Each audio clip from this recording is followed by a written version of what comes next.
الحمد لله رب العالمين،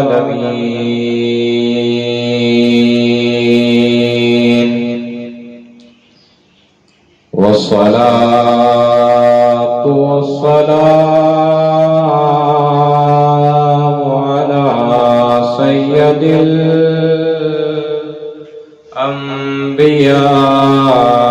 والمرسلين.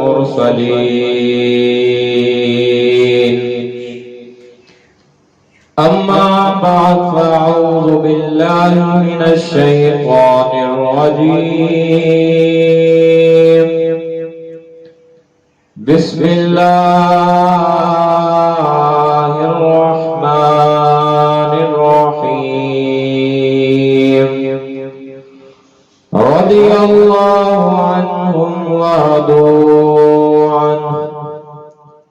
آمنت بالله صدق الله مولانا العظيم. إن الله وملائكته يصلون على النبي. يا أيها الذين آمنوا صلوا عليه وسلموا تسليما. اللهم صل على سيدنا ومولانا محمد وبارك وسلم وصل عليه. الصلاة والسلام عليك يا رسول الله، وعلى آلك وأصحابك يا حبيب الله. الصلاة والسلام عليك يا نبي الله، وعلى آلك وأصحابك يا نور الله. حمد و صلاة کے بعد انتہائی واجب الاحترام سامعین کرام، آج کا یہ پروقار تقریب سعید بسلسلہ شہادت امیر حمزہ رضی اللہ تعالی عنہ، حضرت امیر حمزہ رضی اللہ عنہ میرے نبی کریم صلی اللہ علیہ وآلہ وسلم کے چچا جان ہیں، اور آج کی اس تقریب سعید کے اندر ہم نے چند معروضات سماعت کرنی ہے کہ جس کے اندر ہم حضرت امیر حمزہ کی مختصر سی شان، ان کا قبول اسلام اور شہادت کی چند باتیں کہ کس طرح کفار نے دردناک انداز میں آپ کو شہید کیا، تو خلاق عالم نے قرآن مجید فرقان حمید کے اندر ارشاد فرمایا، رضی اللہ عنہ ورضوا عنہ، کہ اللہ رب العالمین صحابہ پر راضی ہیں اور صحابہ اللہ رب العالمین پر راضی ہیں۔ خلاق عالم نے جب یہ بات قرآن مجید میں ارشاد فرما دی تو آپ صحابی کوئی بھی ہو، ہم پر ان کا احترام، ان کی تقریب، ان کی عزت لازم ہو جاتی ہے۔ آج چونکہ موضوع حضرت امیر حمزہ ہے تو اس حوالہ سے چند معروضات پیش کی جائیں گی۔ حضرت امیر حمزہ کی شہادت جو ہے وہ غزوہ احد میں ہوئی، اور 15 شوال المکرم تاریخ تھی. حضور نبی رحمت صلی اللہ علیہ وسلم سے ان کی نسبت کیسی کہ سب سے پہلے جو رشتہ ہے وہ میرے آقا نبی رحمت صلی اللہ علیہ وسلم کے چچا جان ہیں صلی اللہ علیہ وآلہ وسلم. تو پھر آپ کے والد کا نام حضرت عبد المطلب جو کہ میرے نبی کے دادا حضور ہیں.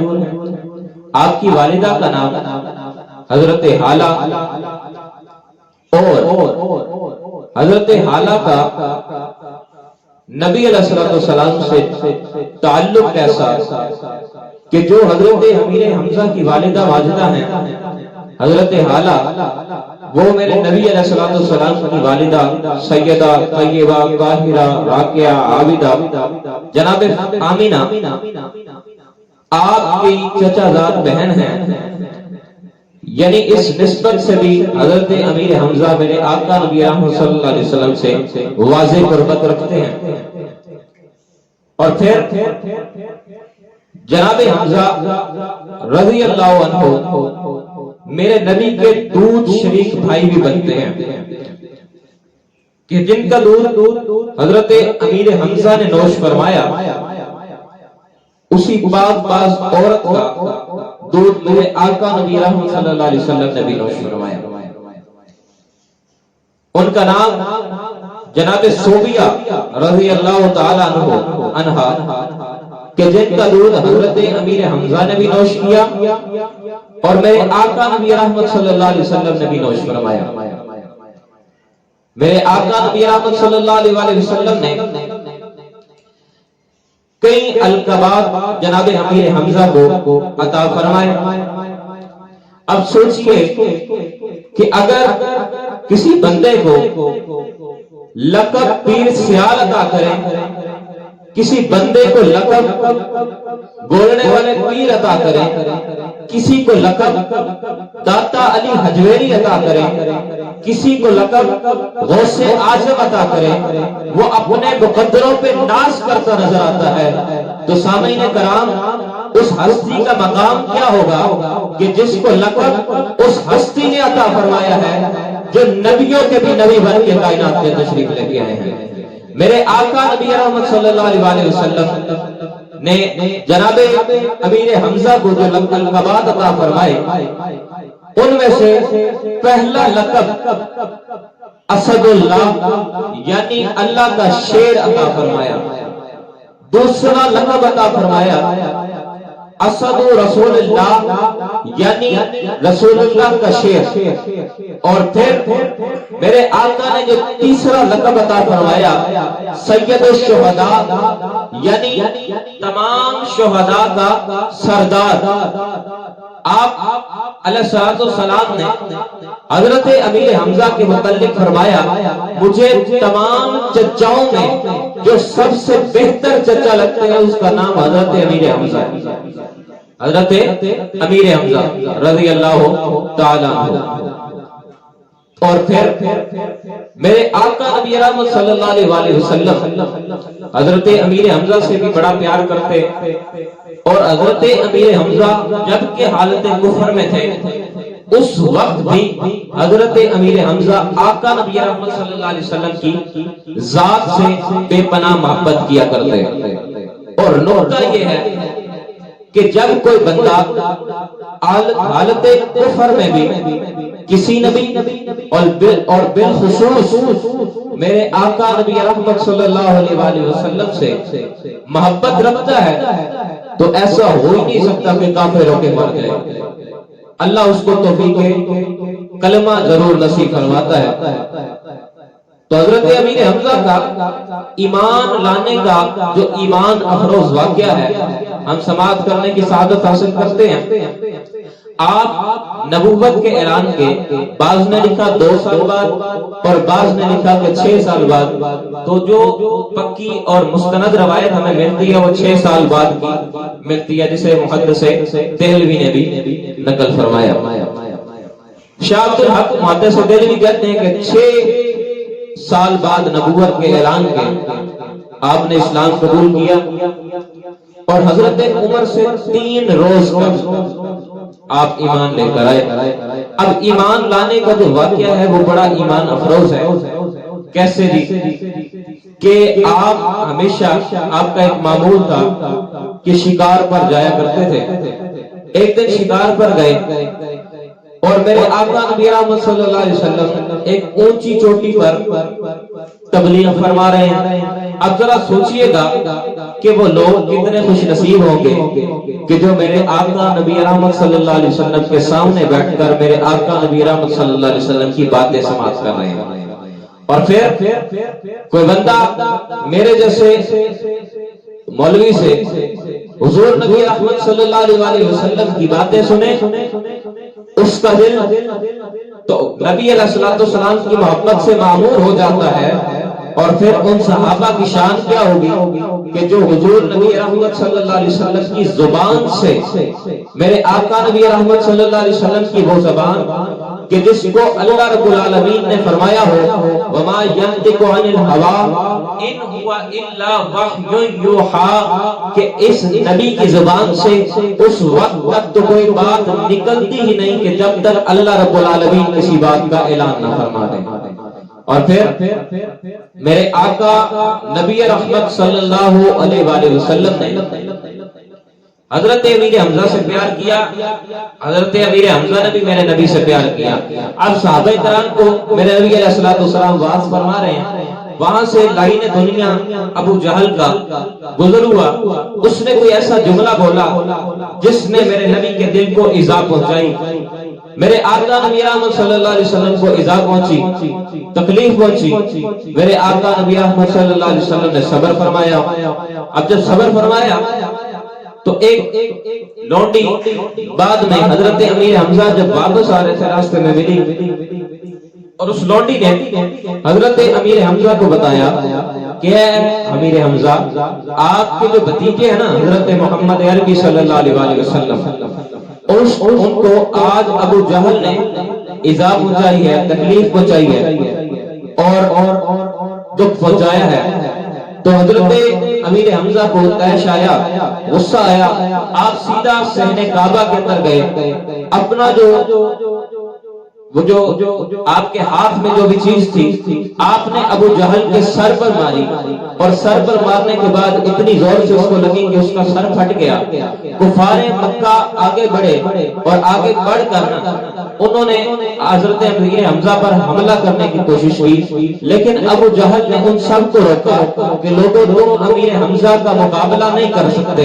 حضرت امیر حمزہ نے وہیں کھڑے ہو کر کلمہ پڑھا اور کافروں کی طرف مخاطب ہو کے کہنے لگے کہ اب ذرا محمد عربی صلی اللہ علیہ وسلم کی طرف کوئی میلی آنکھ اٹھا کے تو دیکھے، اب اس کا مقابلہ محمد سے نہیں ہوگا، اب اس کا مقابلہ حمزہ سے ہوگا۔ اب ان کا مقابلہ نبی علیہ السلام سے نہیں ہوگا، بلکہ اب ان کا مقابلہ حضرت امیر حمزہ سے ہوگا۔ تو یہ ایمان افروز واقعہ اس طرح میرے آقا نبی رحمت صلی اللہ علیہ وسلم کے چچا ایمان لے کر آئے۔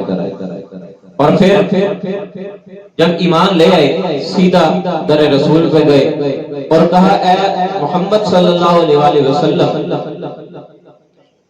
میں نے آپ کو جو تکلیف پہنچانے والا ابو جہل تھا آج اس سے بدلہ لے لیا۔ کہا جی اے چچا جان کس طرح؟ کہا جی میں نے اس کا سر پھاڑ دیا۔ تو فرمایا نبی علیہ الصلوۃ والسلام نے کہ اے چچا حمزہ اس طرح کا کوئی فائدہ نہیں، فائدہ تب ہوگا جب آپ بھی قبول اسلام فرما لیں۔ تو حضرت امیر حمزہ کہنے لگے اے محمد صلی اللہ علیہ وسلم خوش ہو جاؤ، میں نے تمہارا کلمہ بھی پڑھ لیا اور میں تمہاری غلامی میں بھی آ گیا۔ تو میرے آقا نبی رحمت صلی اللہ علیہ وسلم بڑا خوش ہوئے، پر مسرت انداز میں میرے آقا نبی رحمت صلی اللہ علیہ وسلم نے اظہار فرمایا۔ اب شہادت کی طرف چلتے ہیں کہ 15 شوال المکرم غزوہ احد کے موقع پر آپ کی شہادت ہوئی، اور شہادت بڑی دردناک اور بڑی انوکھی ہے کہ جناب امیر حمزہ رضی اللہ تعالیٰ عنہ نے غزوہ بدر کے اندر عتبہ بن ربیعہ یا شیبہ بن ربیعہ ان میں سے کسی ایک کو یا دونوں کو واصل جہنم کیا تھا۔ اب ان میں سے جو کسی کی بیٹی ہندا نام یورک، اس کے دل کے اندر بدلے کی آگ بھڑک رہی تھی. وہ کئی دنوں سے اس چیز کی متلاشی تھی کہ کہیں حضرت حمزہ مجھے ملے اور میں اپنے باپ کے قتل کا بدلہ لوں. اب غزوہ احد آ گیا. غزوہ احد پہ اس نے اس موقع کو غنیمت جانتے ہوئے اپنے ایک غلام، حبشی غلام تھے وحشی، جو بعد میں نبی علیہ السلام کے صحابی بھی بنے، وحشی کے ذمہ لگایا کہ وحشی تو نے جنگ نہیں لڑنی، تو نے بس نبی کے چچا حمزہ کو شہید کرنا ہے. اب جو وحشی ہے اس کی خصوصیت کیا تھی؟ اس کی خصوصیت یہ تھی، سامعین اذیت شام، اس کی خصوصیت یہ تھی کہ وہ اپنا تیر یا نیزہ جس پر بھی مارتا تھا وہ کبھی اس کا نشانہ چوکا نہیں تھا، بلکہ جس پر نشانہ لگاتا تھا وہ عین اسی جگہ پہ جا کے لگتا تھا. یعنی بڑا اچھا تیر باز بھی تھا اور اچھا نیزہ باز بھی تھا. اب نیزہ کی روایات ملتی ہیں کہ نیزہ اس نے مارا تھا تو کیا ہوا کہ غزوہ احد کے اندر سارے جنگ کرنے جا رہے ہیں، لیکن وحشی صرف حضرت امیر حمزہ پر نظر جمائے بیٹھا ہے. ایک پتھر کے پیچھے چھپ کر حضرت امیر حمزہ کو دیکھنے لگا. حضرت امیر حمزہ کو دیکھا اس نے کہ جہاں بھی حضرت امیر حمزہ جاتے ہیں کافر دوڑتے ہوئے چلے جاتے ہیں، اور کافروں کو حضرت امیر حمزہ گاجر اور مولی کی طرح کاٹتے ہوئے نظر آ رہے ہیں. کیونکہ جو اللہ کا بھی شیر ہو اور نبی علیہ السلام کا بھی شیر ہو تو پھر وہ سادہ شجاعت کا مالک تو نہیں ہوگا. سامعین اذیت شام جس طرف بھی جاتے ہیں کافروں کی دوڑیں لگ جاتی ہیں، کیونکہ بھیڑ جتنی مرضی اور شیر ایک ہی کافی ہوتا ہے. حضرت امیر حمزہ شیر کی طرح ان کے پیچھے بھاگتے اور وہ بھیڑیں آگے بھاگنے لگ جاتی. نبی کی بچار کا یہ شیر کافروں کو گاجر اور مولی کی طرح کاٹتا رہا. جب اس وحشی کے قریب سے حضرت امیر حمزہ گزرنے لگے، آپ نے تلوار ایسے اٹھائی، آپ کا پیٹ مبارک تھوڑا سا ننگا ہوا. اس نے اسی موقع کو غنیمت جانتے ہوئے وہ فوراً اپنا نیزہ حضرت امیر حمزہ پر تاکا، اس کا نشانہ لگایا اور پھینکا. اب جب نیزہ پھینکا وہ حضرت امیر حمزہ کے پیٹ کو چیرتا ہوا پیچھے سے نکل گیا. اب حضرت امیر حمزہ کی نظر وحشی پر پڑی. حضرت امیر حمزہ دوڑے، وہ اس نے بھی دوڑنا شروع کر دیا اور یہ سوچ رہا تھا کہ حضرت امیر حمزہ بچ گئے تو میں بچ نہیں سکتا، کیونکہ محمد عربی صلی اللہ علیہ وسلم کی کچار کا یہ شیر کوئی عام شجاعت کا مالک نہیں. حضرت امیر حمزہ پیچھے دوڑے ہیں، وحشی آگے آگے دوڑا ہے. اب وہ رکا نہیں، لیکن ایک گڑھ آیا جو یا تو کافروں نے کھودا تھا اور یا مسلمانوں نے کھودا تھا. اس کے اندر حضرت امیر حمزہ کا پاؤں ٹکرایا، پاؤں وہاں سے ٹکرا کر حضرت امیر حمزہ اس کے اندر تشریف لے گئے. اب وحشی کھڑا ہو کے دیکھنے لگا کہ حضرت امیر حمزہ میرے پیچھے تو نہیں آ رہے. اب ہندا نے کیا کیا؟ ہندا جب جنگ ادھر سے ختم ہوئی، ہندا ادھر آئی اور اس نے کیا کیا کہ وحشی سے پوچھا، وحشی امیر حمزہ کدھر ہے؟ حضرت امیر حمزہ کہاں ہے؟ تو حضرت امیر حمزہ وہ جو وحشی ہے وہ کہنے لگا کہ امیر حمزہ جو ہے وہ اس گڑھے کے اندر. وہ سارے ڈر رہے تھے کہ اگر حضرت امیر حمزہ زندہ ہوئے نا تو ہم زندہ نہیں رہ سکتے، کیونکہ اسد اللہ و اسد رسول اللہ، کہ اللہ کا بھی شیر اور نبی علیہ السلام کا بھی شیر.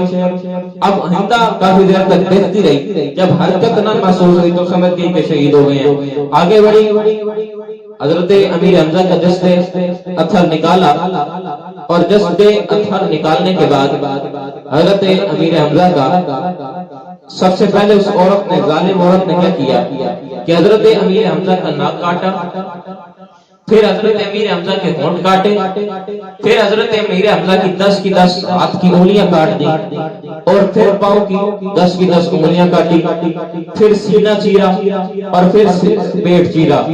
پیٹ چیرنے کے بعد جناب والا وہ حضرت امیر حمزہ نے امیر حمزہ کے جگر کو نکالا اور جگر کو چبانے لگی. جگر کو چبا کر وہیں رکھ دیا اور جو اعضاء کاٹے تھے، ناک، ہونٹ، انگلیاں پاؤں کی اور ہاتھ کی 10 انگلیاں جو کاٹی تھی اس کو ایک دھاگے میں پرو کرنا اس ہندا نامی عورت نے ہار بنا لیا، ہندا نامی عورت نے ہار بنایا، اور پھر جب ادھر سے جنگ مکمل ہوئی، نبی علیہ الصلوۃ والسلام کو سارے شہید نظر آئے، جب چچا نظر نہ آئے تو میرے آقا نبی اکرم صلی اللہ علیہ وسلم مضطرب ہو گئے اور اضطراب کے عالم میں فرمایا، صحابہ سے سوال کیا کہ میرا چچا کہاں ہے، میرے چچا کہاں ہے، میرے چچا کہاں ہے؟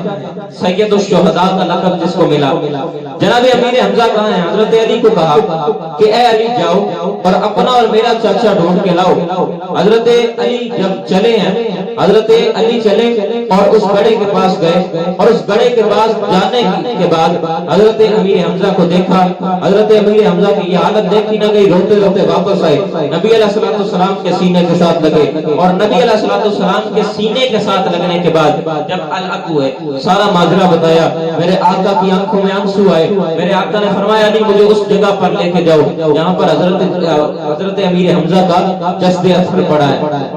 اب اس جگہ پر ہے، میرے آقا نبی اکرم صلی اللہ علیہ وسلم نے جب یہ عالم دیکھا تو پھر نبی علیہ الصلوۃ والسلام بڑا روئے۔ صحابہ کہتے ہیں کہ آج سے پہلے ہم نے کسی موت پر میرے آقا نبی اکرم صلی اللہ علیہ وسلم کو ایسے روتا نہیں دیکھا تھا جیسے آج حضور نبی کریم صلی اللہ علیہ وسلم اپنے چاچا حضرت امیر حمزہ کے وصال پر روئے، شہادت پر روئے۔ حضرت امیر حمزہ کے اوپر بیٹھ کر رو رہے ہیں، دور سے دیکھا تو حضرت صفیہ رضی اللہ تعالیٰ عنہا جو کہ میرے نبی علیہ الصلوۃ والسلام کی پھوپھی ہیں اور حضرت امیر حمزہ کی بہن، تو حضور نبی کریم صلی اللہ علیہ وسلم نے اپنے پھوپھی زاد بھائی حضرت زبیر بن العوام کو فرمایا کہ اے زبیر اپنی والدہ کو روکو، کیونکہ وہ اپنے بھائی کے حالت کو اس طرح نہیں دیکھ سکے گی، کیونکہ بہنوں سے بھائیوں کے دکھ کو نہیں نہ دیکھے جاتے۔ حضرت زبیر بن العوام گئے اور اپنی والدہ ماجدہ جناب صفیہ رضی اللہ تعالیٰ عنہا آپ کو روکا اور کہا کہ آپ مامو جان کی اس حالت کو نہیں دیکھ سکیں گی، تو وہ انہوں نے بڑا تاریخ ساز جواب دیتے ہوئے فرمایا اے میرے بیٹے زبیر پیچھے ہٹ جا، کہ اگر وہ شیر ہے تو میں بھی تو شیر کی بہن بن کے کائنات میں آئی ہوں نا، یعنی جس والد کے بیٹے وہ ہیں اسی والد نے مجھے بھی جانا، میں بھی بڑی پاک باز بھی ہوں اور ہمت والی بھی ہوں۔ جناب حمزہ رضی اللہ تعالیٰ عنہ کی بہن آگے ہیں، نبی علیہ الصلوۃ والسلام نے بھی روکا۔ حضرت صفیہ نے حضور نبی رحمت صلی اللہ علیہ وسلم سے یہ عرض کی یا رسول اللہ وہ شیر ہے تو میں بھی شیر کی بہن ہوں، آپ مجھے جانے دیجئے۔ آپ گئیں حضرت صفیہ رضی اللہ تعالیٰ عنہ، آپ جب حضرت امیر حمزہ کے جس اثر کو دیکھتی ہے نا، جس میں بات کو دیکھا، آپ نے بالکل آپ کو مسلح کر دیا گیا تھا، لیکن حضرت صفیہ رضی اللہ تعالیٰ عنہ آپ کتنی صبر کی پیکر کہ آپ نے واویلا نہیں مچایا، واویلا نہیں کیا، بین نہیں کیے، روئی نہیں ہے، بلکہ ہمت و شجاعت کا پیکر بن کے کھڑی ہیں اور چادر عطا فرمائی، اور چادر دی نبی علیہ الصلوۃ والسلام کو کہ یا رسول اللہ میرے بھائی کو کفن ضرور دیجیے گا۔ اب میرے آقا نبی رحمت صلی اللہ علیہ وسلم کی جب پھوپھی وہ چادر اور کپڑا دے کر گئی تو نبی علیہ الصلوۃ والسلام نے کہ صحابہ نے حضرت امیر حمزہ کے اوپر وہ چادر جب اڑائی تو حضرت امیر حمزہ کا قد ماشاءاللہ بہت بڑا تھا، تو ایسا ہوتا کہ اگر سر کی طرف سے چادر کی جاتی تو پاؤں ننگے ہو جاتے، اور اگر پاؤں کی طرف سے کی جاتی تو سر ننگا ہو جاتا۔ یہ ماجرا صحابہ کرام نے نبی علیہ الصلوۃ والسلام کی بارگاہ کے اندر پیش کیا۔ جب نبی علیہ الصلوۃ والسلام کو یہ بات پہنچی، میرے آقا نے فرمایا کہ سر کی طرف سے چادر کو اڑا دو اور پاؤں کی طرف گھاس وغیرہ رکھ دو۔ اب نبی علیہ جنازے کا وقت آیا تو نبی علیہ الصلوۃ والسلام نے سب سے پہلے حضرت امیر حمزہ کا جنازہ پڑھایا، دوسرا شہید لایا گیا، حضرت امیر حمزہ کا جنازہ پھر دوبارہ پڑھایا گیا، تیسرا شہید لایا گیا، حضرت امیر حمزہ کا جنازہ پھر پڑھایا گیا، چوتھا شہید لایا گیا، حضرت امیر حمزہ کا جنازہ پھر پڑھایا گیا، 5واں شہید لایا گیا، حضرت امیر حمزہ کا جنازہ پھر پڑھایا گیا، تو یعنی 70 شہداء آتے رہے، حضرت امیر حمزہ کا جنازہ بار بار پڑھتے رہے۔ حضرات جی وقار کسی کا جنازہ ایک دفعہ پڑھا جاتا ہے، کسی کا جنازہ 2 دفعہ پڑھا جاتا ہے، کسی کا جنازہ 3 دفعہ پڑھا جاتا ہے۔ کائنات کے اندر ایک حضرت امیر حمزہ ہیں کہ جن کا جنازہ نبیوں کے سردار نے پڑھایا اور 70 مرتبہ پڑھا، 70 مرتبہ میرے آقا نبی رحمت صلی اللہ علیہ وآلہ وسلم نے حضرت امیر حمزہ کا جنازہ پڑھایا۔ اور پھر آپ نے پیار دیکھا، بیچ میں سے ایک نقطہ جو ہمیں ملتا ہے کہ حضرت امیر حمزہ سے میرے آقا نبی رحمت صلی اللہ علیہ وسلم کو کتنی محبت، کتنا پیار، کتنی عرفت، کتنی چاہت کہ آپ نبی علیہ الصلوۃ والسلام جو کہ شجاعت اور ہمت کے پیکر ہیں، وہ اس وقت میں ایسا ہوئے کہ کسی اور کی موت پر نہ لگے۔ اور پھر یہ کائنات کی نظر نے، نگاہوں نے پہلی دفعہ دیکھا کہ حضرت محمد عربی صلی اللہ علیہ وسلم نے ہاتھ اٹھائے، ہاتھ اٹھانے کے بعد یرز کی مولا کہ کافروں نے جس طرح میرے چچا کا حال کیا ہے ان کے مردوں کا بھی اسی طرح حال فرما۔ اللہ رب العالمین نے فرمایا اے میرے محبوب، آپ کو تو میں نے کائنات کے لیے رحمت بنا کے بھیجا ہے، اگر آپ ایسی بات کریں گے تو آپ کی تو رحمت والی چادر پر داغ لگ جائے گا۔ حضور نبی کریم صلی اللہ علیہ وآلہ وسلم نے صبر فرمایا، اور یہ دردناک کہانی اور داستان حضرت امیر حمزہ کے حوالہ سے جو ہم نے سماعت کیا، دعا کیجئے اللہ رب العالمین اس بزم کو قبول و منظور فرمائے اور ہمیں حضرت امیر حمزہ کی سیرت پر چلنے کی توفیق نصیب فرمائے اور حضرت امیر حمزہ کے درجات میں اضافہ فرمائے۔ میرے آقا نبی محمد صلی اللہ علیہ وسلم کے پیارے چچا جان جناب امیر حمزہ کی مزار پر مزید رحمتوں کا نزول فرمائے۔ اور پھر آخری بات کر میں اپنے بیان کو مکمل کیے جاتا ہوں کہ علماء کرام کہتے ہیں کہ کوئی بندہ چاہتا ہو کہ ہم نبی علیہ الصلوۃ والسلام کے دربار تک یعنی ان کی بارگاہ تک رسائی چاہتے ہیں تو وسیلہ حضرت امیر حمزہ کو بنا کے جائے، کیونکہ زندگی کے اندر حضرت امیر حمزہ کی کسی بات کو میرے آقا نے نہیں ٹالا تو آج ان کے وسیلے کو بھی نہیں ٹالا جائے گا۔ اور صحابہ کرام کا طریقہ بھی یہ رہا ہے کہ میرے آقا کے وصال کے بعد، میرے آقا نبی رحمت صلی اللہ علیہ وسلم کے وصال سے پہلے بھی اور زندگی میں بھی وہ حضرت امیر حمزہ کو وسیلہ بنایا کرتے تھے۔ اور پھر جنہوں نے حج اور عمرہ کیا وہ یہ چیز جانتے ہیں کہ حضرت امیر حمزہ کے مزار سے اور ان کی تربت سے جس طرح کی خوشبو آتی ہے ایسی خوشبو کائنات میں کسی اور جگہ پہ نہیں آتی۔ تو داستان حسن بکھرے تو لامحدود، سمٹے تو میرا شیخ فقیران آئے، دعا کر چلے میاں خوش رہو، ہم دعا کر چلے۔ واخر دعوانا ان الحمدللہ رب العالمین۔